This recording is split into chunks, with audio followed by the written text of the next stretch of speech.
ഇപ്പോഴത്തെ നിയമമനുസരിച്ച്, നിലവിലെ നിയമമനുസരിച്ച് സ്വവർഗ വിവാഹം നിയമപരമല്ല. ഇക്കാര്യത്തിൽ സ്പെഷ്യൽ മാരേജ് ആക്ട് ഞങ്ങൾക്ക് യാതൊരു തരത്തിലുള്ള മാറ്റവും വരുത്താൻ കഴിയില്ല. ആദിലം ഒരു പ്രാവശ്യമെങ്കിലും നിങ്ങൾ കേട്ടിട്ടുണ്ടോ അതിനകത്ത് അവളുടെ പേരൻസിനെ കാണണമെന്ന് പറഞ്ഞു കേട്ടിട്ടുണ്ടോ? നൂറ പറയാറുണ്ട്. അതിൽ നിന്ന് നിങ്ങൾക്ക് മനസ്സിലാവുന്നില്ലേ? ആ കുട്ടിയെ ഫോഴ്സ് ചെയ്ത് അത് കൂട്ടത്തിൽ കൊണ്ട് നിർത്തിയിരിക്കുന്നു. അഭിമാനമാണ് ഞങ്ങളുടെ ദിയാസനം എന്ന് പറയുന്നത്. പെറ്റാ പോരാ, പട്ടി പിറന്നണക്ക് പെറ്റിട്ടാ പോരാ, വളർത്തണം, കഷ്ടപ്പെടണം. ആ കുട്ടി +2 പഠിക്കുന്ന സമയത്താണ് ഈ പെൺകുട്ടിയുമായിട്ട് ഇടപെട്ടിട്ട് അവളുടെ കൂടെ പൊയ്ക്കളഞ്ഞത്. അതിനെ അത്രത്തോളം ബ്രെയിൻ വാഷ് ചെയ്തു അവള്. സ്നേഹം കാണിച്ച് നക്കിക്കൊടുത്ത് മുത്തിക്കൊടുത്ത് അതിനെ ഇല്ലാത്ത കാര്യങ്ങൾ പഠിപ്പിച്ചു കൊടുത്ത് ആ കുടുംബത്തിൽ നിന്ന് പിടിതലയാക്കി കൊണ്ടുപോയി കളഞ്ഞു ഈ നാറി പെണ്ണ്. അവൾക്ക് കുടുംബം വേണ്ട, അവളുടെ കുടുംബം അവൾക്ക് വേണ്ട. മറ്റേ കൊച്ചങ്ങനെയല്ല, ആ കുടുംബം ഇന്നും അവളെ വെയിറ്റ് ചെയ്യുന്നു. ഹലോ ഗൈസ്, അസ്സലാമു അലൈക്കും, welcome back to my channel. Noora Adila, സത്യം പറഞ്ഞ ഇവര് കാരണം പല മാതാപിതാക്കളും ഇപ്പോ വിഷമിക്കുകയാണ്. കാരണം എന്ന് വെച്ച് കഴിഞ്ഞാൽ അവർക്ക് എല്ലാവർക്കും ടെൻഷനാണ്. തന്റെ മക്കളും ഇവരെ അനുകരിച്ചിട്ട് ആ ഒരു പാതയിലേക്ക് കടന്നു പോകുമോ എന്നുള്ളത്. അതായത് പെണ്ണും കല്യാണം കഴിക്കുവോ, അല്ലെ ആണും കല്യാണം കഴിക്കുവോ? കാരണം നിയമം പോലും ഇവർക്ക് അനുകൂലമായിട്ടല്ലേ നിന്നിരുന്നത്. ഇപ്പോൾ അവര് മാതൃകയാകാൻ വേണ്ടിയിട്ട് ബിഗ് ബോസിൽ എത്തിയേക്കുവാണ്. ഒരുപാട് ഫാമിലികൾ, ഒരുപാട് പേര് കാണുന്ന ഒരു ഷോ ആണ് ഈ ബിഗ് ബോസ് എന്ന് പറയുന്നത്. അപ്പൊ ആ ഒരു ഷോയിൽ ഇവരെ പോലെയുള്ള കപ്പിൾസിനെ ഒക്കെ കൊണ്ടുവരുന്നത് ഒരുപാട് പെൺകുട്ടികളായാലും ആൺകുട്ടികളായാലും ഒക്കെ വഴിതെറ്റാൻ ഒരുപാട് കാരണങ്ങളാവും. എന്തായാലും മാതാപിതാക്കളോട് പറയാനുള്ളത്, ഇനി അത് പേടിക്കേണ്ട ഒരു ആവശ്യമില്ല. ഇവരുടെ ഒന്നും ആഗ്രഹങ്ങൾ ഇനി നടക്കത്തില്ല. ഇനി ഇവരുടെ ഒന്നും കോപ്രായങ്ങളും തോന്നിവാസങ്ങളും ഒന്നും നടക്കത്തില്ല. ഇനി അതിന് നിയമം കൂട്ടു നിൽക്കത്തുമില്ല. പണ്ടൊന്നും കേട്ടുകേഴ്വി പോലും ഇല്ലാത്ത സംഗതികളാണ് ആണും കല്യാണം കഴിക്കുക, പെണ്ണും കല്യാണം കഴിക്കുക. എന്താ പറയാ, നമ്മളെന്നും ചെറുപ്പത്തിൽ നമ്മളൊന്നും ഇത് കേട്ടിട്ട് കൂടിയില്ല. ഇപ്പം എന്ത് തോന്നിവാസവും നടക്കുമെന്നുള്ളൊരു കാലഘട്ടമാണ്. ഏത് രീതിയിലായാലും അങ്ങ് അഴിഞ്ഞാടി നടക്കുക എന്നുള്ളൊരു രീതി മാത്രമേ ഉള്ളൂ. ഇപ്പം പണ്ട് കാലത്തൊന്നും പെണ്ണും കല്യാണം കഴിച്ചോ ആ ഒരു രീതി ഒന്നും നമ്മൾ കണ്ടിട്ടുകൂടിയില്ല, കേട്ടിട്ടുകൂടിയില്ല. ഇതൊക്കെയായിരിക്കും നമ്മളിപ്പോ കേൾക്കുന്നത്. എന്തായാലും ഇനി ആ തോന്നിവാസം നടക്കാൻ പോകുന്നില്ല. ആദിലയെ കുറിച്ചിട്ട് നൂറയെ കുറിച്ചിട്ടും ഉസ്താദ് പറയുന്ന ഒരു ഉസ്താദ് പ്രസംഗിച്ചിട്ടുണ്ട് ഇവരെ കുറിച്ചിട്ട്. അപ്പൊ അതൊന്ന് നമുക്ക് കേട്ടു നോക്കാം. സ്വവർഗരതിയിൽ ഏർപ്പെട്ടുകൊണ്ട് ലെസ്ബിയനായി ജീവിച്ചതാകുന്ന വ്യക്തികളല്ലയോ കോഴിക്കോട് ജില്ലയിൽ ഈ അടുത്ത് ഫാത്തിമ എന്ന് പറയുന്ന പെണ്ണിനെയും ആദില എന്ന് പറയുന്ന പെണ്ണിന്റെയും ജീവിതത്തിലൂടെ കണ്ടില്ലേ? അന്യരാക്കപ്പെട്ടതാകുന്ന സ്ത്രീകൾ പരസ്പരം സ്നേഹിച്ചുകൊണ്ട് ശാരീരിക ബന്ധത്തിൽ ഏർപ്പെട്ടുകൊണ്ട് ഒരുമിച്ച് ജീവിക്കാൻ തയ്യാറാവുകയാണ്.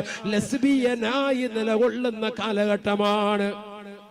അന്യരാകുന്ന പരപുരുഷന്മാര് പരസ്പരം സ്നേഹിച്ച് പരസ്പരം പൊരുത്തപ്പെട്ട് രണ്ടുപേരും ശാരീരിക ബന്ധത്തിൽ ഏർപ്പെട്ടുകൊണ്ട് വിവാഹം ചെയ്യുന്ന ഗേകളായി ഇന്നത്തെ നവതലമുറയിലെ വിദ്യാഭ്യാസ സമ്പ്രദായം മാറിയില്ലേ? 2018 സെപ്റ്റംബർ 6 സുപ്രീം കോടതിയുടെ വിധിയെ മാനിച്ചുകൊണ്ട് സ്വവർഗരതി അനുകൂലമായി വിധിച്ചപ്പോ അതനുസരിച്ചുകൊണ്ട് ജീവിതം നയിക്കുന്ന എത്രയോ മുസ്ലിം നാമധാരി ഈ കൊച്ചു കേരളത്തിലുണ്ട്. ഇതെല്ലാം ഹറാമായ ജീവിതമാണെന്ന് നീ തിരിച്ചറിയാതെ പോയില്ലേ? ഹറാമാണെന്ന് നിനക്ക് വ്യക്തമാക്കി നൽകിയിട്ട് പോലും ഖുർആൻ കൊണ്ടും ഹദീസ് കൊണ്ടും ഉലമാക്കൾ പറഞ്ഞിട്ട് പോലും ആ ജീവിതമാണ് എനിക്ക് നല്ലത് എന്ന് പറഞ്ഞ് സ്വവർഗരതി അനുകൂലിയായി നീ നിലകൊണ്ടവളല്ലേ? ഫകദാലികൽ യൗമ തുൻസാ. ഇന്ന് ഈ ആഖിറത്തിൽ പടച്ച റബ്ബ് നിന്നെ മറക്കുകയാ. ഇന്ന് നിനക്ക് അന്ധതയിട്ട് നൽകുകയാണ്. നീ ഒന്നും കാണേണ്ടതില്ല. ബിഗ് ബോസിൽ നിന്ന് ഇറങ്ങിയിട്ട് ഈ ഉസ്താദിനെതിരെ കേസ് കൊടുക്കുമെന്നൊക്കെയാണ് അറിയുന്നത്. ഈ ആദിലയ്ക്കും നൂറയ്ക്കും എതിരെ പറയുന്ന ആൾക്കാർക്കെതിരെ കേസ് കൊടുക്കാനാണെങ്കിൽ ആർക്കൊക്കെ വേണ്ടിയിട്ട് കൊടുക്കും? 99% ആൾക്കാരും ഇവർക്ക് എതിരായിട്ട് തന്നെയാണ് ഓരോന്നും പറയുകയും പ്രവർത്തിക്കുകയും. ആർക്കും അങ്ങ് അക്സെപ്റ്റ് ചെയ്യാൻ കഴിയത്തില്ല ഈ ഒരു ലൈഫ് എന്ന് പറയുന്നത്. അതിൽ 1% കാണും ഇവർക്ക് അനുകൂലമായിട്ട് നിൽക്കുന്ന 1% ആൾക്കാർ കാണും. അതെന്ന് പറഞ്ഞാൽ അന്തമില്ലാത്ത ചില ആൾക്കാരാണ്. അവരുടെയൊക്കെ വീടുകളിൽ ഇത്തരം ഒരു അനുഭവം ഉണ്ടായി നോക്കട്ടെ. അപ്പോ അറിയാം അവര് ഈ ഒരു കാര്യത്തിന് സപ്പോർട്ട് ചെയ്യുവോ ഇല്ലയോ എന്നൊക്കെ അപ്പോഴറിയാം. ആദിലയ്ക്കും നൂറയ്ക്കും സപ്പോർട്ടുമായിട്ട് മറ്റൊരാൾ കൂടി വന്നിട്ടുണ്ട്. ആരാണെന്നല്ലേ? ജാസ്മിൻ ജാഫർ. എന്തായാലും അതും കൂടി നമുക്കൊന്ന് കേട്ടു നോക്കാം. ഇല്ല, ഞാൻ അങ്ങനെ കാണാറില്ല. ക്ലിപ്സ് ഇടയ്ക്കിടയ്ക്ക് വരുന്നത് ആരിലും വിൻ ചെയ്യാൻ ചാൻസ് ഉണ്ടോ? എനിക്കറിയില്ല. എല്ലാവരും നന്നായി കളിക്കുന്നുണ്ട്. എങ്ങനെ ഒരു ഫേവറേറ്റ് ആയിട്ട് തോന്നിയ ആരുമില്ല? നിങ്ങളെ എനിക്ക് ആദില ഇഷ്ടമാണ്. ഓക്കെ. അതും ഞാൻ പറഞ്ഞില്ല, ഞാൻ കറക്റ്റായിട്ട് ഫുള്ള് ലൈവ് ഒന്നും കാണാറില്ല. ക്ലിപ്സ് മാത്രമേ കാണാറുള്ളൂ. ഫൈനലിസ്റ്റ് ആവാൻ ചാൻസ് ഉണ്ടോ? അതിലെ നൂറൊക്കെ ഫൈനലിലേക്ക് എത്താൻ ടോപ്പ് 5 ചാൻസ് ഉണ്ടല്ലേ? നോറ പ്രത്യേകിച്ച്. നോറ ഇപ്പം അതിൽ പ്രൊജക്ട്സ് കമ്മിറ്റ് ചെയ്തിട്ടുണ്ടോ പുതുതായിട്ട് എന്തെങ്കിലും? ജാസ്മിൻ ശരി, താങ്ക് യു. ബിഗ് ബോസിലേക്ക് ഗസ്റ്റ് ആയിട്ട് ഒരു അവസരം കിട്ടണോ പോവോ? ബിഗ് ബോസിൽ ഗസ്റ്റായിട്ട് വിളിച്ചിരുന്നു, പോയില്ല? ഇവരെയൊക്കെ എന്ത് കണ്ടിട്ടാണ് സപ്പോർട്ട് ചെയ്യുന്നത് എന്ന് മനസ്സിലാവുന്നില്ല. രണ്ടു കുടുംബങ്ങളുടെ തീരെ കണ്ണുനീരാണ് ഈ രണ്ട് പെണ്ണുങ്ങളും. ശരിക്കും ഇവര് പോയിട്ട് 2-3 വർഷത്തോളമായി. എങ്കിലും ആ വീട്ടുകാരുടെ അപമാനം ഇതുവരെ കഴിഞ്ഞിട്ടില്ല. ഒരിക്കലും അത് ആ രണ്ട് കുടുംബങ്ങളും തീരെ കണ്ണുനീരും അപമാനവും ഇപ്പോഴും സഹിച്ചുകൊണ്ടിരിക്കുകയാണ്. ആ ചാടിപ്പോയിട്ട് അന്നു മുതൽ സോഷ്യൽ മീഡിയയിൽ വന്നിട്ട് ഈ മാതിരി കോപ്രായങ്ങളും പേക്കൂത്തുകളും ഒക്കെ കാണിക്കുമ്പോൾ വീണ്ടും വീണ്ടും ആ വീട്ടുകാര് സങ്കടപ്പെട്ടുകൊണ്ടും വിഷമിച്ചുകൊണ്ടും ഇരിക്കുകയാണ്. എല്ലാത്തിനും കാരണക്കാരി ആദിലയാണ് എന്നാണല്ലോ എല്ലാവരും അറിഞ്ഞിരിക്കുന്നത്. ആദിലയാണ് നൂറയെ ബ്രെയിൻ വാഷ് ചെയ്ത് കൊണ്ടുപോയത് എന്നാണല്ലോ.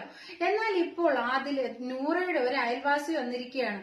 അയൽവാസി പറയുന്നത് നൂറയാണ് എല്ലാത്തിനും കാരണക്കാരി, നൂറയാണ് ആദിലെ ഇങ്ങനെയൊക്കെ കൊണ്ടുപോയത്, നൂറയാണ് എല്ലാ തെറ്റുകളും ചെയ്യുന്നത് എന്നൊക്കെ പറഞ്ഞിട്ട് നൂറയുടെ ഒരു അയൽക്കാരി വന്നിട്ടുണ്ട്. ആ അയൽക്കാരി പറയുന്നത് ഇങ്ങനെ കേട്ടോ: ആദിലയുടെ കാര്യം ഞങ്ങൾക്കറിയില്ല, കാരണം അവൾ ആലുവക്കാരിയാണ്. നൂറ എന്റെ തൊട്ട അയൽക്കാരിയാണ്. അവളുടെ വീട്ടുകാർ, അവളുടെ ഉമ്മ നസീറയുടെ കൂട്ടുകാരിയാണ് ഞാൻ. അവൾക്ക് നൂറയെ ഒരിക്കലും വേണ്ട എന്നാണ് ഇന്നും അന്നും പറയുന്നത്. കാരണം ആ മാതാപിതാക്കളെ കണ്ണീർ കയത്തിൽ മുക്കിയവളാണ് ഈ നൂറ എന്ന അഹങ്കാരി. ശരിക്കും ആ വീട്ടുകാര് നൂറയെ തള്ളിക്കളഞ്ഞു. പിന്നെ അവർക്ക് ഇനി ആവശ്യമില്ല. കാരണം അത്രത്തോളം ആ വീട്ടുകാരെ അപമാനിച്ച് ആക്ഷേപിച്ച് ആ വീട്ടുകാർക്ക് പുറത്തിറങ്ങാൻ പറ്റാത്ത ഒരാണിന്റെ കൂടെ പോയിരുന്നു എങ്കിൽ അത് അത്രയേ ഉള്ളായിരുന്നു. പക്ഷെ ഈ ഒരു എന്താ പറയാ, പെണ്ണും കല്യാണം കഴിക്കുക, ആണും കല്യാണം കഴിക്കുക, ഒരിക്കലും ഒരു കേട്ടുകേഴ്വി പോലും ഇല്ലാത്ത സംഗതികളൊക്കെയാണ് ഈ നടന്നുകൊണ്ടേയിരിക്കുന്നത്. ഏത് വീട്ടുകാർ അക്സെപ്റ്റ് ചെയ്യും? ആരെന്തൊക്കെ പറഞ്ഞു എന്ന് പറഞ്ഞാലും നൂറയെ തള്ളിക്കളയാനൊന്നും ആ വീട്ടുകാർക്ക് കഴിയില്ല. നൂറ തന്നെ പറയുന്നുണ്ട് നൂറയുടെ വാപ്പയ്ക്ക് നൂറയെ ഒരുപാട് ജീവനായിരുന്നു എന്ന്. അവരുടെ സൂപ്പർ മാർക്കറ്റിന് വരെ നൂറയുടെ പേരാണ് ഇട്ടിരുന്നത് എന്ന്. ഒരുപാട് സ്നേഹിച്ച് കൊഞ്ചിച്ച് ലാളിച്ച് വളർത്തിക്കൊണ്ട് വന്നതാണ് എന്ന്. അവർക്ക് ഇത്രത്തോളം കൊഞ്ചിച്ച് ലാളിച്ച് വളർത്തിക്കൊണ്ട് വന്ന ആ വാപ്പായ്ക്കും ഉമ്മായ്ക്കും നല്ലൊരു സമ്മാനം തന്നെയാണ് നൂറ കൊടുത്തത്. ഇനി എന്തൊക്കെ പറഞ്ഞാലും നൂറ മാപ്പ് പറഞ്ഞ് അവരുടെ അടുത്തോട്ട് തിരിച്ചു ചെന്ന് കഴിഞ്ഞാൽ തീർച്ചയായിട്ടും ആ മാതാപിതാക്കൾ സ്വീകരിക്കും. കാരണം അത്രയ്ക്ക് പ്രിയപ്പെട്ട ഒരു മോളായിരുന്നു ഈ നൂറ എന്ന് പറയുന്നത്. പിന്നെ ഈ ഒരു കാരണമൊന്നും കണ്ടിട്ട് ഒരു മക്കളും ഇതുപോലെ അനുകരിക്കാതിരിക്കുക. കാരണം ഇനി അങ്ങനെ അനുകരിക്കാൻ ശ്രമിച്ചാൽ പോലും അത് ഒരിക്കലും നടക്കത്തില്ല. ഇനി നിയമം അതിന് കൂട്ടു നിൽക്കത്തുമില്ല. ചെറിയ പ്രായത്തിലൊന്നുമില്ല മോളെ, ഒന്നുമില്ല. നല്ല മോളായി. കണ്ണൊക്കെ കെട്ടിയ പുറത്ത് പോകും, ഹിജാബൊക്കെ ഇട്ടിങ്ങനെ. അത്രയും നല്ലൊരു മോളായി. വല്ലാത്തൊരു വിഷമം തട്ടിപ്പോയി നമ്മക്കൊക്കെ, ഈ നാട്ടിലുള്ളവർക്കൊക്കെ വല്ലാത്ത വിഷമം തട്ടിപ്പോയി. കാരണം അത്രയും പൊന്നു പോലെ നോക്കിയെടുത്തൊരു മോളാ. അനിയത്തികൾ നോക്കുന്നവർക്കാണ് ഓളെ വാപ്പയും ഓളും നോക്കിയെടുത്തത്. ഒരു ചോറൊക്കെ ഓള് തിന്നാൻ മുട്ടിരിക്കാറ്, എന്നാലും അതുമായിട്ട് വൈകിയേക്ക് ഇങ്ങനെ പോകും ഭാര്യ കൊടുക്കാൻ. നന്നായിട്ട് നോക്കിയിട്ട് ആ കുട്ടി എന്താ ഇങ്ങനെ ചെയ്തു കളഞ്ഞേ? അത് സൗദിയിൽ വെക്കുമ്പോ നമ്മളിപ്പോ പെണ്ണിനെ ഒന്നും സംശയിക്കൂലേ? അതെ അതെ അതെ അല്ലേ? അതുകൊണ്ടായിരിക്കും ആ പെണ്ണ് ഇവരുമായിട്ടുള്ളപ്പോ ഇത് സംശയിക്കാൻ പറ്റുന്നത്. വല്ലാത്തൊരു ജീവിതമായിട്ട് ആ വാപ്പന്റെ ഏക സ്വത്താണ്. അത്രയും ഇഷ്ടമുള്ളൊരു മോൻ, അത്രയും ഇഷ്ടം. ഉമ്മയും അങ്ങനെ ഇല്ല, നല്ല മക്കളാ. ഞാൻ ആ പുരയിൽ നിന്ന് ഞാൻ അവിടെ തന്നെ ഓരോ കൊടുത്ത് നിൽക്കി തിന്നയും കുടിച്ച്. ഞാനും പറഞ്ഞോണം ഒരു പാവപ്പെട്ട ഒരാളാണ്, അതൊന്നും പോയിട്ട് അറിയാം. അതുകൊണ്ടാണ് ഓരോ പുരയിൽ നിൽക്കുകയും ഒക്കെ ചെയ്തത്. വളരെ വിഷമമുള്ള ഞാൻ.